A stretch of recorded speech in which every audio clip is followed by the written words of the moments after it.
Eso que vio al principio es uno de los poderes militares más grandes del mundo.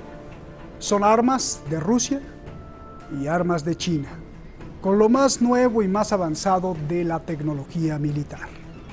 Irán en unos meses tendrá acceso a ese mercado de armas. Pistolas, rifles, aviones caza, barcos, misiles, radares, drones, todo lo mejor y más avanzado de la tecnología rusa y china. Pero Donald Trump no quiere. ¿Por qué? Soy Roberto de la Madrid y desde uno de los lugares clave en el planeta, detrás de la razón.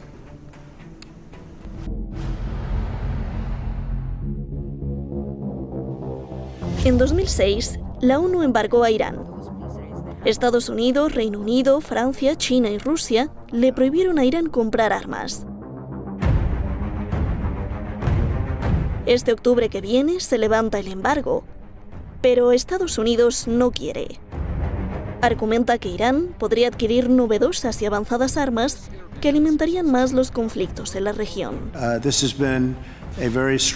Donald Trump quiere usar el mismo acuerdo nuclear que abandonó para acusar a Irán de incumplirlo y así extenderle el embargo de armas. Does anybody think that the nation that today is conducting terror campaigns by Lebanese Hezbollah or Iraqi Shia movements or firing military missiles into the air ought to be permitted to purchase conventional weapon systems in just a few months? I think the world realizes that's a mistake. La Unión Europea lo rechaza.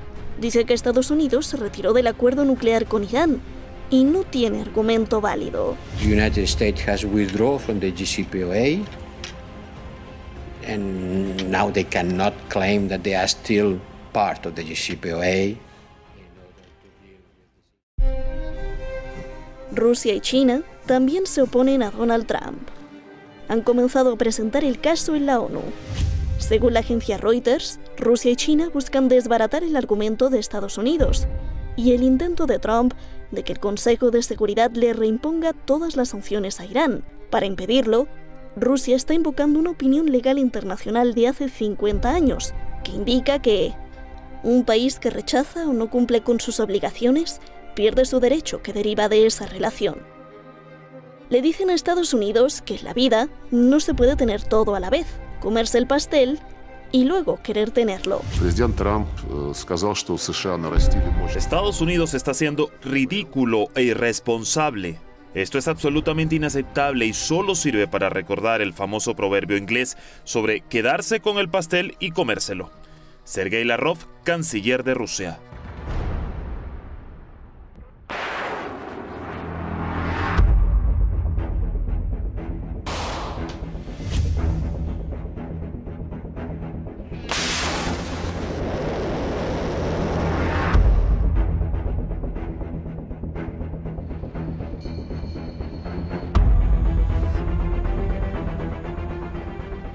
Avión chino J-20 de última generación, sistemas de defensa antiaérea S-400, cazas rusos Sukhoi 30, sistema de defensa costera Bastión, aviones de entrenamiento avanzado Yak-130, tanques T-90 y un sinfín de armas más.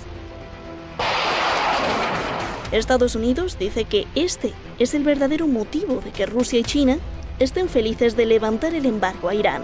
Los acusa de ver a Irán como el cliente perfecto para venderle todas sus armas y ganar mucho dinero. Irán denuncia que Estados Unidos le ha puesto la rodilla en el cuello. هر مظلومی رو که پیدا می‌کردند با زانوشون رو گلوش فشار می‌دادن تا او رو از بین ببرن و از پا در بیارن. اینا سیاستشونه، نه سیاست یک پلیس در یک شهر. این سیاست آمریکاست اساسا. اما ملت عزیز ما این زانوشون رو در هم شکن با اون پتک عظیم اتحاد و وحدت ملی. Rouhani dice que Irán seguirá desarrollando su poder militar defensivo pese a las conspiraciones y sanciones de Estados Unidos. No solo eso, también envía una carta a la Agencia Internacional de Energía Atómica para denunciar la actitud irresponsable de Estados Unidos que viola sus compromisos multilaterales y el derecho internacional con sanciones que bloquean el desarrollo de la energía nuclear iraní.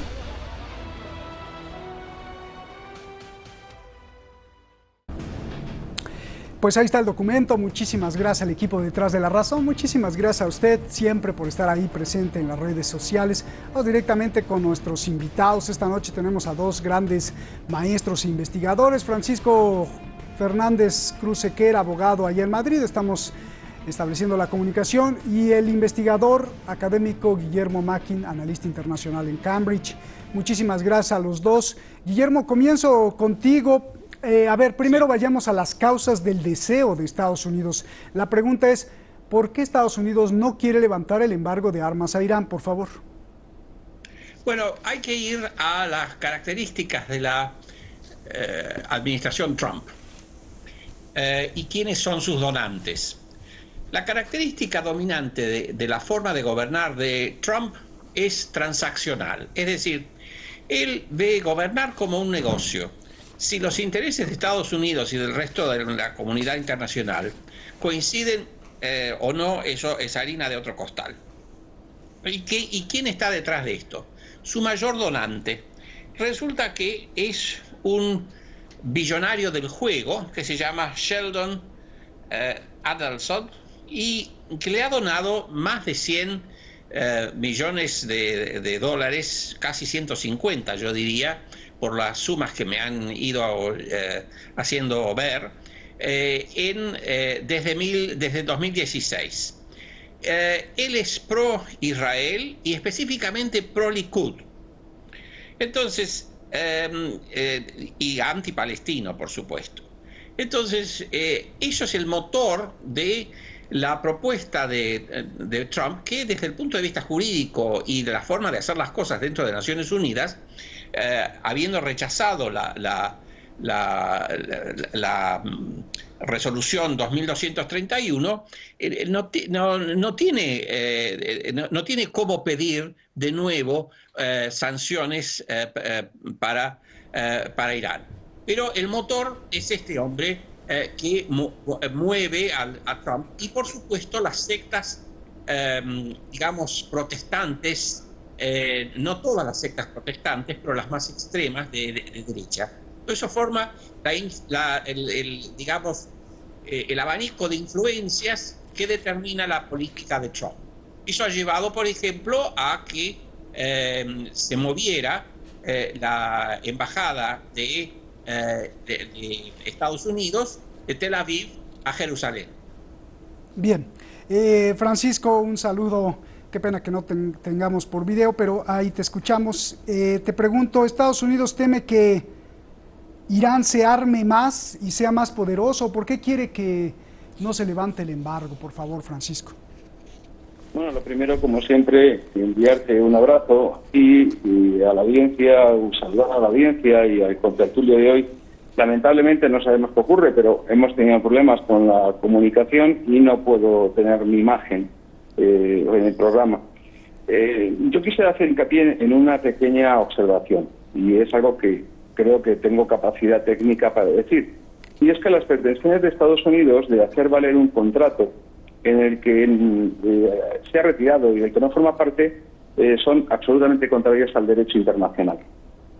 Y eso es algo que debemos tener en cuenta porque durante años toda la comunidad internacional ha condenado la conducta de Estados Unidos porque no carece de fundamento, tanto en derecho como en los hechos.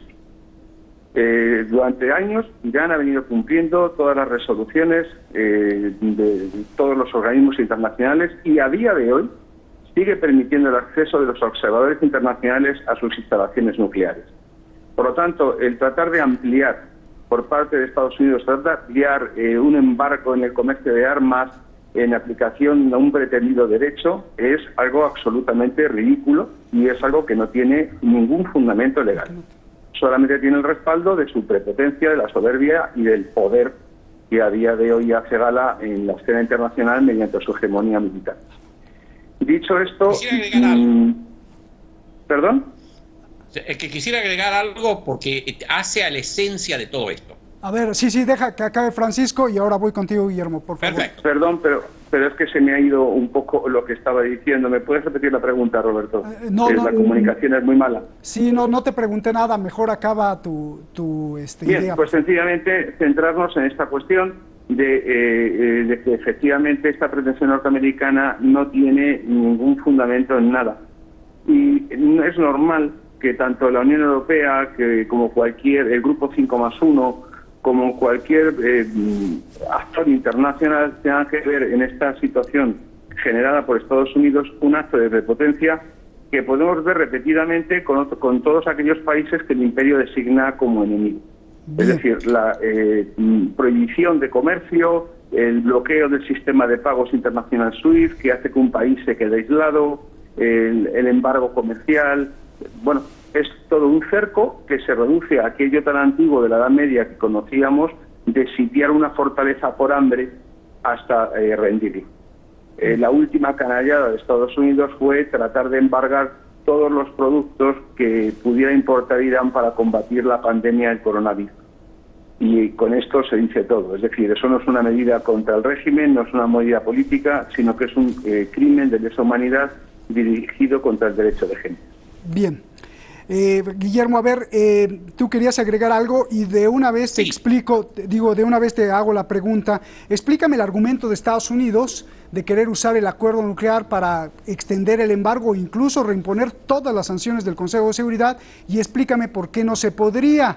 Rusia y China dicen que hay una opinión legal de hace 50 años para contradecir a Estados Unidos, que prácticamente dice, como se dice en México, el que se fue a la villa perdió su silla. Abandonaste el acuerdo, ahora no puedes regresar. Por favor. Sí, pero lo que yo quiero puntualizar es que lleguemos a entender los móviles de la administración Trump. Ya apunté a uno, que son las donaciones de este magnate del juego, que es el mayor donante de la campaña de Trump. Pero hay una segunda característica, y es que dentro de la administración Trump hay instrucciones a los funcionarios de no cumplir los contratos. Es decir, que las Naciones Unidas tenga una resolución el rol de las Naciones Unidas para la administración Trump, con su modo de proceder, no tiene mayor importancia. Ellos van a seguir insistiendo, a pesar de que faltan pocos días en octubre se realizan las elecciones presidenciales, y todo indica que Trump lleva las de perder ante Biden. Entonces es todo un disparate detrás de otro. Entonces, detenerse en las formalidades legales y el discurso estadounidense, que es disparatado, cuando estamos ante la profundidad de un modo de conducir política para entender esto, creo que es preferible entender la forma de proceder, el móvil de Trump, antes que su disparatado discurso. Bien. Francisco, a mí me gustaría que tú nos explicaste perfectamente todo este embalaje jurídico, pero las causas, o sea, ¿por qué? ¿Qué es lo que está detrás de esto? Yo te había preguntado, ¿teme que Irán se arme más con muchos mejores armas, sea más poderoso? ¿O cuál es el quid? Vamos a ver, el objetivo norteamericano que tantas veces hemos expuesto en este programa es el de siempre: la reordenación de todo ese espacio que se llama de los cinco mares, de esa pentalasia, para reordenarlo de una manera conveniente a los intereses del Gran Israel, del Eretz Israel, de este mito que va del Nilo al Éufrates, y conforme también a los intereses de la potencia del hegemón norteamericano, que supondría la interrupción, entre otras cosas, de la ruta de la seda que se ha establecido desde China hasta Italia. Los intereses estratégicos de Norteamérica pasan por fraccionar, por balcanizar toda la región y cerrar así un lugar importante en el cerco a la península asiática, que va desde el mar Báltico al estrecho de Bering, de tal manera que encierre en un nudo corredizo a esas dos potencias, una de ellas que en este momento le está sacando ventaja a Estados Unidos, que es China, y la otra potencia que ha vuelto a la escena internacional después de su crisis de la caída del año 89, con una ambición de mantener su estatus, que es Rusia. Por lo tanto, Estados Unidos, ese es su móvil, y para llegar ahí no le importa cualquier actuación que tenga que realizar, como ha sido el apoyo a Arabia Saudí con el tema del Yemen, como ha sido el apoyo al Estado Islámico, como ha sido la guerra en Ucrania, como se está ocurriendo ahora mismo con las patrullas aéreas de la OTAN sobrevolando el Báltico, es decir, la presencia militar en el Mar de China, es decir, la presión es una permanente. Y evidentemente no nos olvidemos que Trump es un outsider de la política, está fuera del aparato del Partido Republicano, que captó la candidatura a la presidencia precisamente por sus vínculos con Bibi Netanyahu, con este político corrupto de Israel, y por ser el mejor representante de los intereses sionistas, como buena prueba ha dado con su hija y con su yerno, que no es que estemos haciendo mención a una cuestión meramente familiar, sino que es el responsable de la política norteamericana para Oriente Medio, que evidentemente, como judío ortodoxo que es, pasa por el traslado de las embajadas de Tel Aviv a Jerusalén, etcétera. Por lo tanto, creo que es algo muy repetido, es algo muy obvio y es algo que no se le escapa a nadie y que hace temible a Estados Unidos precisamente por la capacidad de ser violento que sigue manteniendo para mantener ese propósito. Bien, a ver, Guillermo, tú ya lo habías tocado con Shedol Adelson, pero entonces se podría reducir así la ambición de Estados Unidos, o más bien el deseo de Estados Unidos de proteger este otro deseo, no sé si místico, mágico, o solo de geoestrategia, de extender o de construir el gran Israel, como decía Francisco. ¿Qué me dices de esto, Guillermo? No tengo antecedentes de eso. Normalmente por formación de la geopolítica no me entero, digamos. Es un tema que prefiero no tocar. Yo entiendo que los actores políticos se mueven por las características de su conducta y por las fuentes de financiamiento, y en este caso el financiamiento y la conducta de Trump son lo que explican esta política. Y hay un elemento adicional, y es que todo lo que hizo Obama, y el tratado nuclear con Irán es uno, Trump lo execra y lo quiere deshacer. Entonces esos son sus móviles, más que un gran diseño que dudo que el cerebro de Trump llegue a comprender. Bien, pero entonces estás reduciendo todo, Guillermo, a pues un como capricho personal, solo porque Obama lo hizo y él... Eso no es un capricho personal, hay que entender las características de los móviles políticos de un actor político relevante, en este caso el presidente de Estados Unidos. Su accionar es transaccional. La transacción es la mayor donación que supera los 120 millones de dólares recibidos desde 2016, y una posición pro-Likud y pro-Israel del donante. Bien. Entonces, eso explica la conducta de Trump. Bien, antes de ir con Francisco, Guillermo, Estados Unidos acusa a Rusia y a China de estar felices con levantar el embargo de armas a Irán, no por ser aliados ni amigos, sino porque van a ganar mucho dinero vendiéndole armas. Dame tu explicación de esto. Es otro disparate. Rusia y China protegen a Irán y le venden armas. Son algo lentos para entregar armas modernas, pero en el accionar de Estados Unidos, en el accionar de Naciones Unidas, por más que es una formalidad que Estados Unidos, si llega a salirle mal, la va a dejar de lado, lo que va a pasar es que si hay un nuevo proyecto de resolución, Rusia lo va a vetar. Y la Unión Europea sigue criticando a Estados Unidos por haber tratado de desechar el tratado nuclear. Entonces, el tratado nuclear que Estados Unidos quería demoler no está tan fuerte o no goza de la buena salud política que gozaba antes de asumir Trump, pero Estados Unidos no ha logrado, digamos, deshacerlo, y esta última movida sobre el final de una presidencia caótica es otro disparate y la demostración de una serie de disparates que han gobernado la política de Trump en lo exterior y en lo interior de Estados Unidos. Bien, Francisco, a ver, Guillermo Mackin, que es analista internacional allá en Cambridge, nos dice que pues es más una cuestión de conducta y de rastrear los centavos, es decir, el dinero, las donaciones, más que este gran Israel que tú me decías. ¿Qué contestas a esto? Y también si Rusia y China tienen la intención de venderle armas a Irán, por eso pues no le seguirían el juego a Donald Trump. Por favor, Francisco. Bueno, pues en primer lugar decir lo de siempre, que reducir todo un solo factor en la cuestión política, pues es obviamente una visión limitada, y es tomar la parte por el todo.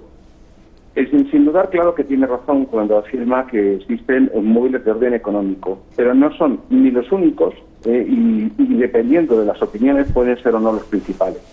Negar en este momento el peso del voto, por ejemplo, del movimiento evangélico de los cristianos renacidos en Estados Unidos, como son entre 30 y 50 millones de personas que se conducen por una cuestión religiosa a la hora de votar, pues probablemente sea una visión bastante limitada. Por otra parte, no ver en la expansión de todo lo que ha sido el movimiento cristiano sionista a lo largo de toda América Central y América del Sur, pues es también una cierta limitación a la hora de ver las cosas. Nos veremos que países como Guatemala, Honduras, pues han tomado decisiones de carácter político práctico, como es el cambio de la embajada de Tel Aviv de Jerusalén, basándose precisamente en la presencia de una importante presencia evangélica y cristiano-sionista en su país. Y esto ha llevado a que, obviamente, también mantengan unas relaciones comerciales y económicas de primer orden. Ahora bien, negar, por ejemplo, la realidad religiosa de lo político del siglo XXI, pues insisto en que es una visión muy limitada. No es única, no es exclusiva, evidentemente, pero como decía André Malraux, el siglo XXI será religioso o no será. Y estamos viendo cómo la presencia del hecho religioso pues es una constante, tanto en el fenómeno del terrorismo yihadista en Europa, o las presencias de Estado Islámico, etcétera, o la pugna entre chiíes y sunitas a lo largo de Irak, ¿no? Por lo tanto, por supuesto que el hecho religioso tiene un carácter fundamental. No nos olvidemos el peso que también tiene en Estados Unidos la ortodoxia religiosa judía dentro del AIPAC y dentro de todo este complejo militar e industrial que alcanza al más del 30% de la economía norteamericana. Evidentemente es innegable el peso de lo religioso, sin poner tampoco en duda que tenga importancia la cuestión política. Y en cuanto a la colaboración de Rusia, de China o no colaboración en los proyectos de Estados Unidos, pues es como si alguien te pide permiso para dispararte. Ni China, ni Estados Unidos, ni Rusia van a plantear nunca un seguidismo en la política de Estados Unidos. Bien. Otra cuestión es el peso que pueda tener el elemento sionista, sobre todo en Rusia, que no así en China. En China, al margen, no es una cuestión de negocio con el tema de las armas, es una cuestión sencillamente de realismo. Reforzar el régimen de Irán significa garantizar la viabilidad de la ruta de la seda, que es el gran proyecto económico equivalente a varios plan Marshall de los del año 40 y tantos en Europa. Por lo tanto, si no reforzasen el régimen de Irán y el régimen cayera, pues perderían ese proyecto. Gracias, Francisco, nos vamos. Gracias, se nos acabó el tiempo. Guillermo, un abrazo. Gracias a los dos. Buenas noches. Lamento que se me malentendió, pero los religiosos dije que era importante. Bien, bueno, gracias, Guillermo. Cada vez se pone más intensa la batalla mundial. El caótico mundo que están provocando los principales líderes del mundo a la cabeza con las locuras de Donald Trump, están escribiendo con letras rojas, letras de emergencia, el año 2020. El líder de Corea del Norte le dice al presidente de Estados Unidos: modere su lengua si quiere elecciones tranquilas. China, por su parte, califica de tremendo acto de provocación el que un avión de Estados Unidos haya sobrevolado Taiwán. Taiwán es mío, dice China. Donald Trump, por su parte, sanciona así con la mano en la cintura a la Corte Penal Internacional. Imagínese usted, no le gustó que investiguen crímenes de guerra de su país y entonces sanciona a la Corte. Rusia, por su parte, mide fuerzas nucleares, amenaza a Europa con poner armas nucleares frente a sus fronteras si las bombas atómicas estadounidenses son desplazadas de Alemania a Polonia.